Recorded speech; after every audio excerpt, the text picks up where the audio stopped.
Final game in the East region is number 2 Alabama against number 15 Robert Morris. I don't have a ton of thoughts here. I think it's really just the Alabama offense that gets the job done.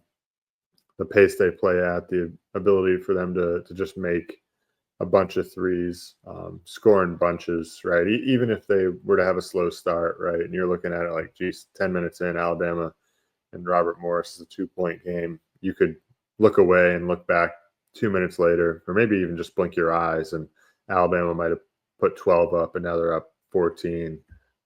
There's that kind of offense where they can score that quickly. And I just think that, the guard play, the athleticism is going to be too much here for Robert Morris, and Alabama could maybe just run away with this thing right from the get-go. And, with this Alabama team being as high octane on offense as it is, I could see this as the potential for one of the bigger blowouts in the tournament. Yeah, this Alabama team is just so hard to slow down in transition, and they just have so many weapons and so much spacing, and their drive and kick action is just something that's really hard to guard. They create a lot of unguarded 3-point attempts, and they've always shown the ability to beat up on inferior competition. Teams outside the top 100, like they beat UNC Asheville by 56 to open the season, and they're like not a slouch by any means in the mid-major ranks. And so that game at North Dakota was a weird game, and they only won that game by 7 on the road. But other notable performances, like over Kent State by 27, who's a solid mid-major, over South Dakota State by 23, who's one of the best teams in the Summit League every year, and they dropped 100 on 2 of those teams. So their ability to just break away from competition and just kind of flip the switch, even when they are playing bad for a 5-6 minute stretch, their ability to just get hot so quickly just makes it really tough for me to believe that Robert Morris can hang around. They don't move the needle in too many areas, and this team is kind of considered to be like a lucky team throughout the entire season. And I don't know how much of that I believe. I mean, they're physical. I mean, they get on the glass. They're 31st nationally in offensive rebound rate, and they do have some size up front, and a few guys who average over a couple offensive rebounds per game. So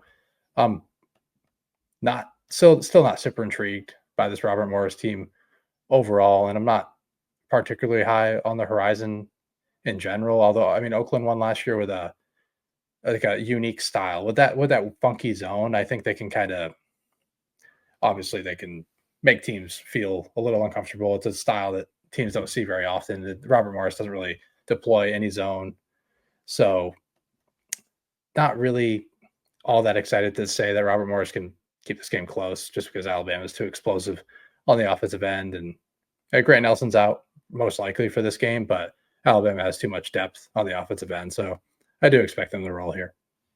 Yeah, definitely.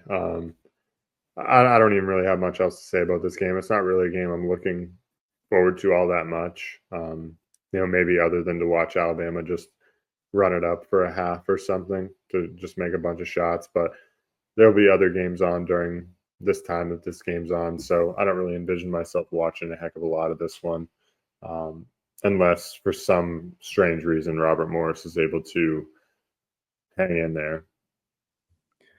Yeah, and like that second round matchup between Alabama and St. Mary's, it'll just be a completely different style of game. Like St. Mary's is going to completely grind that game to a halt. So that game will be interesting to see from a schematic perspective. But I just don't think Robert Morris really has the style to really slow them down. They're 135th in pace overall, so they're not really completely willing to slow the game down. Like when backing a team against Alabama, you're kind of looking for a team that plays in the 300s and has more of a defensive identity, and that's just not really what we have here. So yeah, like I said, Alabama, I would consider them to be fairly upset proof. There's a lot of teams in the 1 and 2 range or the 1 and 2 seeds in general, that I just don't really see a ton of opportunity to take them down. I mean, I say this now, Thursday or Friday, we might see 1 or 2 of them get knocked off just because that's the nature of the tournament sometimes, but I just don't really see it happening here. Alabama is just a little bit too talented. Yeah, I'd say a lot too talented. Alabama by 50. I got nothing else. They're gonna then have a fun matchup, interesting matchup with St. Mary's. So that wraps up the East region. Alabama rolls over Robert Morris. But enjoy the East region. Should be a fun one.